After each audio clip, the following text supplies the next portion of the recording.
F1891 nih bang. Banyak bang. Kenalan juga ada nih bang. Survei dulu bang ke lokasi bang. Cek.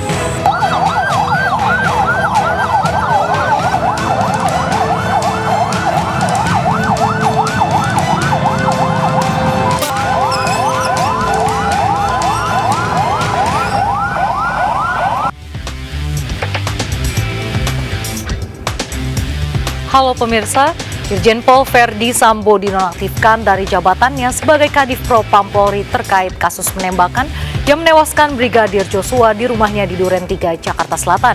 Saya, Raisa Nadia, kita jumpa lagi di program Berita Kriminal. Bersama kita akan mengungkap dunia kejahatan dengan berbagai laporan kriminal dalam Sergap.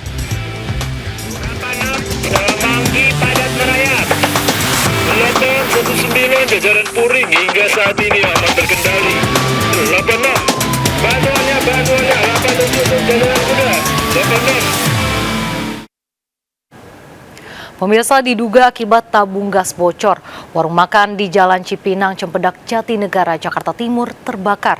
Pemilik warung makan terluka bakar.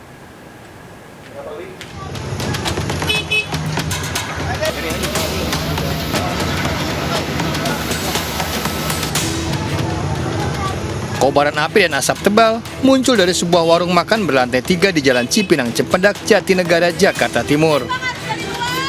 Warga sekitar pun panik dan berusaha memadamkan api dengan alat seadanya. Peristiwa terjadi saat pemilik rumah makan sedang memasak. Petugas yang datang segera melokalisir api agar tidak merambat ke bangunan lainnya. Akibat kejadian ini, pemilik rumah terluka bakar ringan. Benar, ini terbakar rumah makan Padang. Ya, asal-muasalnya terbakar ada sedang masak, aktivitas masak, terus ada kebocoran gas, sehingga api langsung membakar bagian dapur, naik ke lantai 2 dan lantai 3. Dugaan sementara, kebakaran ini akibat kebocoran tabung gas 3 kg.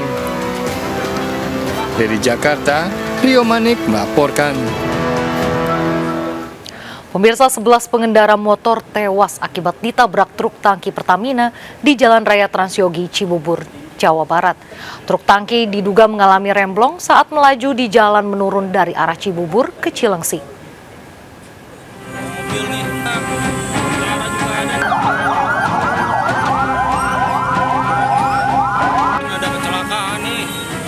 Truk tangki Pertamina menabrak sejumlah pengendara motor dan mobil di Jalan Raya Transyogi, Cibubur, Jawa Barat sekitar pukul 3:30 Senin sore kemarin.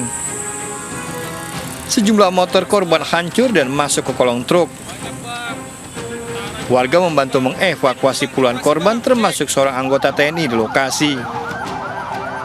Tabrakan terjadi saat truk tangki melaju dari arah Cibubur menuju Cilengsi.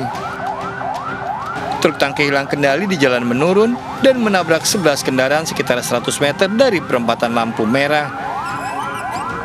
Saat kejadian, kondisi jalan di lokasi sedang macet. Diduga truk tangki mengalami remblong. Akibat tabrakan ini, 25 orang pengendara menjadi korban. Jumlah korban tewas sebagian besar dari pengendara motor. Korban luka dan korban tewas dibawa ke Rumah Sakit Polri Kramat Jati, Jakarta Timur. Dari Kabupaten Bogor, Cahyat Supriyatna melaporkan. Dari 25 korban kecelakaan maut truk tangki, 1 korban baru bisa dievakuasi setelah beberapa jam berada di lokasi Jalan Transyogi, Cibubur. Korban dievakuasi dalam kondisi pingsan.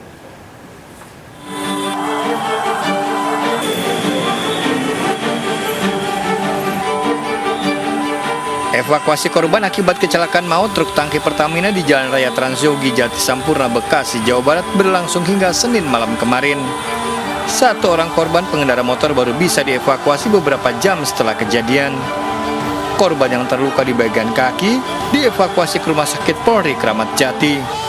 Adalah menolong korban tadi kita mendatangkan dan kita akan menginformasikan kepada keluarga.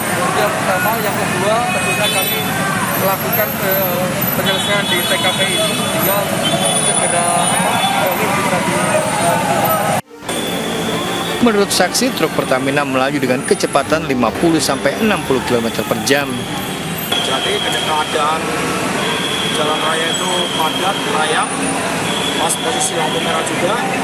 Kebetulan truk Pertamina ini ngeblok karena remnya ngeblok, jadi nabrak ke mobil Avanza dulu, habis Avanza langsung nabrak ke kendaraan bermotor yang lain, langsung kena bis marinir juga termasuknya sama angkutan juga, angkutan itu sampai terpental melintang ke tengah jalan. Petugas gabungan mengamankan lokasi kejadian. Kemacetan panjang sempat terjadi di Jalan Raya Transogi dari arah Depok menuju Bekasi. Dari Depok, Jawa Barat, Iyung Rizky melaporkan. 9 jenazah dari 11 korban tewas akibat kecelakaan maut truk tangki di Cibubur, Kota Bekasi dibawa ke Rumah Sakit Polri Kramat Jati, Jakarta Timur. Satu persatu jenazah korban kecelakaan maut truk tangki di Jalan Transyogi Cibubur dibawa ke Rumah Sakit Polri Kramat Jati, Jakarta Timur. 9 korban tewas telah berada di ruang instalasi forensik Rumah Sakit Polri. Petugas mengidentifikasi jasad korban. Bagi warga yang kehilangan anggota keluarga, diimbau ke Rumah Sakit Polri dengan membawa identitas diri lengkap serta data antemortem. Yang kami terima ada 9 jenazah. Ya.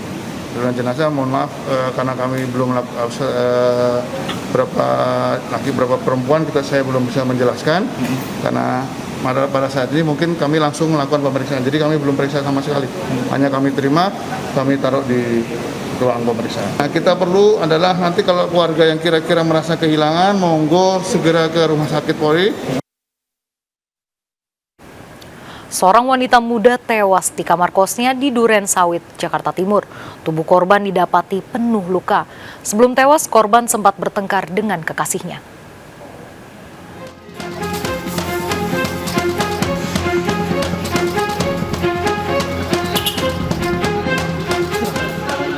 Polisi melakukan olah TKP pada kasus tewasnya Y, seorang wanita muda penghuni kos di kawasan Duren Sawit, Jakarta Timur. Korban diduga tewas dibunuh lantaran ditemukan luka pada bagian leher. Korban sempat terlihat bersama teman prianya.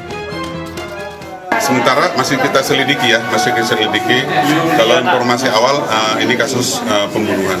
Pembunuhan, Bang. Pelakunya lagi kita kejar. Pelakunya lagi mudah-mudahan berhasil. Korban itu lukanya bagian apa, Bang? Hanya cekikan aja. Oke, Bang. Penghuni kos lain menyebut korban sempat terlibat pertengkaran dengan teman prianya. Di dalam saya dengar berantem aja gitu. Ini suami istri atau bukan sih? Dia mah baru pacaran kayaknya deh. Iya. Terusnya? Ya cuman saya nggak dengar jelas karena saya di dalam udah pada mau tidur. Jasad korban langsung dibawa ke Rumah Sakit Cipto Mangunkusumo untuk otopsi. Kasusnya dalam penyelidikan polisi. Dari Jakarta, Rio Manik melaporkan. Pemirsa, seorang ibu muda ditemukan tewas tertutup selimut dan bantal di kamar rumahnya di Sidoarjo, Jawa Timur. Ada ceceran darah di lantai kamar korban. Sementara saat jasad ditemukan, suami siri korban tidak ada di lokasi. Menurut saksi, korban dan suami kerap bertengkar.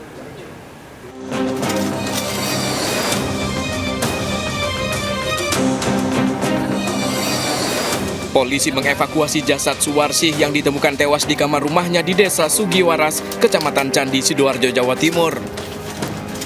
Korban didapati tewas di tempat tidur tertutup selimut dan bantal. Tewasnya korban diketahui setelah kerabatnya yang datang menjenguk mendapati pintu rumah terkunci. Pintu rumah didobrak karena korban tak juga keluar rumah. Saat jasad korban dievakuasi, ada ceceran darah di lantai. Polisi melakukan olah TKP menyelidiki tewasnya korban. Kok sampai Senin biasanya nek kajengi kerja niku riwariwi blonjo. Kok tentu umum. Tiap injing wira-wiri blonjo. Biasa tiap injing niku. Kok pirang-pirang dino gak ketok sing warsi niku. Tapi baik kadene niku wau mantun buka. Sayugane kok medal nangis jerit-jerit kabeh. Enten opo? Ibu meninggal, Mbak. Dipateni, Mbak. Jangan ngenten. Menurut tetangga, terakhir kali korban terlihat keluar rumah pada Sabtu sore. Sejak 2 tahun lalu, korban tinggal di rumah tersebut bersama anak kandungnya berusia 15 tahun dan suami keduanya. Namun saat kejadian sang anak dititipkan ke rumah saudaranya, sedangkan suaminya tak ada di rumah. Selama ini tetangga kerap mendengar korban bertengkar dengan suaminya. Mari ngonten mboten kepireng kula nggih getun Mas tangga iki aku. Biasane tukaran niku kula kepireng jadang jerit-jerit kadang raimu matamu ngeten. Apa sih kula ngeten. Kok kalau sing jaler niku? Nggih.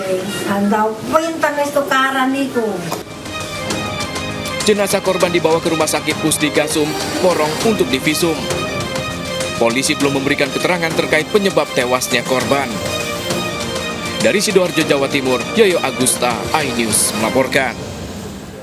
Belasan anggota geng motor tiba-tiba menyerang warga dengan senjata tajam di Maros, Sulawesi Selatan. Aksi para pelaku mengambil handphone korban terekam CCTV.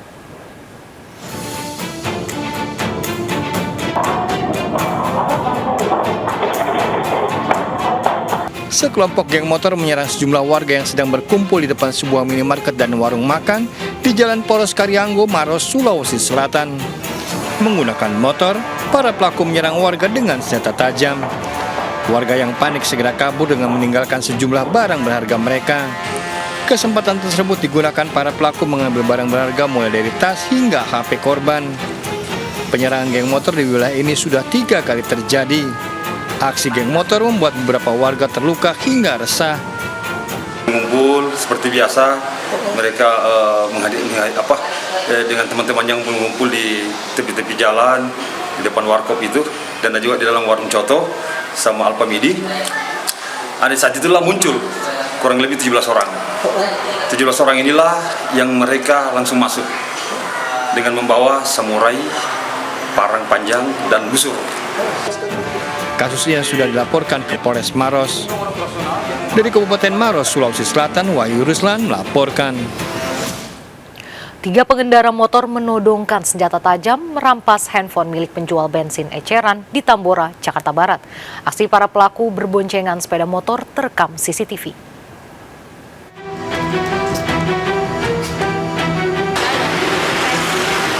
Tiga pria berboncengan satu sepeda motor berhenti di pinggir jalan Jembatan Besi Tambora, Jakarta Barat. Tak lama, 2 pelaku beraksi menodongkan senjata tajam merampas handphone milik seorang penjual bensin eceran. 1 pelaku menunggu di motor. Korban sempat berupaya mengejar pelaku, namun gagal. Saya itu diancungkan 2 celurit di pundak saya. Dan gitu dia merampas HP saya. Nah udah tiba-tiba merampas, saya uber lah itu 2 orang, dia keburu sudah lari. Berbekal rekaman CCTV, korban melaporkan kasus ini ke Polsek Tambora. Dari Jakarta, Miftahul Gani, iNews melaporkan. Sepeda motor metik yang terparkir di gang sempit di Kebayoran Lama, Jakarta Selatan digasak maling. Wajah pelaku terekam jelas CCTV.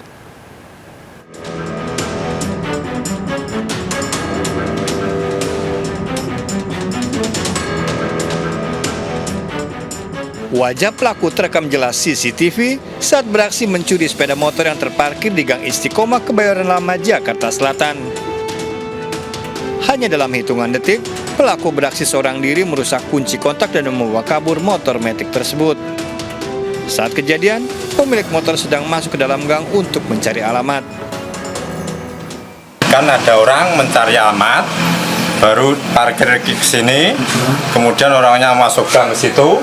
Nah, pas waktu itu ada pencuri itu pas lewat, kemudian langsung dirusak pintunya, langsung lari. Warga berharap polisi segera menangkap pelaku yang wajahnya terekam jelas CCTV. Dari Jakarta, Sofyan Firdaus melaporkan. Bayi berusia 6 bulan diculik seorang wanita tetangga korban di Tambora, Jakarta Barat. Bayi dibawa kabur pelaku ke rumah suami siri pelaku di Sampang, Madura. 4 hari diculik, bayi berhasil diselamatkan polisi dari tangan penculiknya.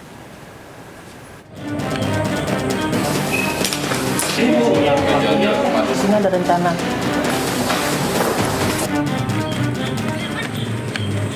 Empat hari diculik, bayi berusia 6 bulan anak pasangan Agung dan Zahra warga Kerendang, Tambora, Jakarta Barat akhirnya bisa diselamatkan. Korban ternyata diculik seorang wanita berinisial SD, tetangga ibu korban, dan dibawa kabur ke rumah suami siri pelaku di Dusun Pangkerep, Sampang, Madura. Penculikan terjadi pada Rabu pekan lalu saat korban sedang tidur sendirian di kamar rumahnya. Saat itu ibu korban sedang bekerja dan menitipkan bayinya pada sang nenek. Pulanglah ibunya daripada korban ini pulang mengecek anaknya tidak ada di rumah. Kata neneknya sepertinya diambil oleh saudara SD, sehingga ibunya mengecek di rumah kontrakan tersebut tetapi sudah dalam kondisi terkunci dan lampu mati. Dicek, dicoba hubungin lewat handphonenya tapi tidak bisa dihubungi. Kepada polisi, pelaku berdalih ingin mengadopsi korban. Jadi SD ini tuh tetangga dan dia baru tinggal di situ, dia ngontrak. Motifnya si anak IN ini mau diangkat anak. Tapi ibu sama pelaku ini udah kenal lama belum? Belum lama sih, berapa sebulan ada kayaknya. Tapi anak ibu emang sering main sama ini Pak? Iya, main sama dia, tapi di kamar aja. Kedua pelaku dijerat Undang-Undang Perlindungan Anak dengan ancaman 15 tahun penjara. Dari Jakarta, Sofyan Firdaus melaporkan.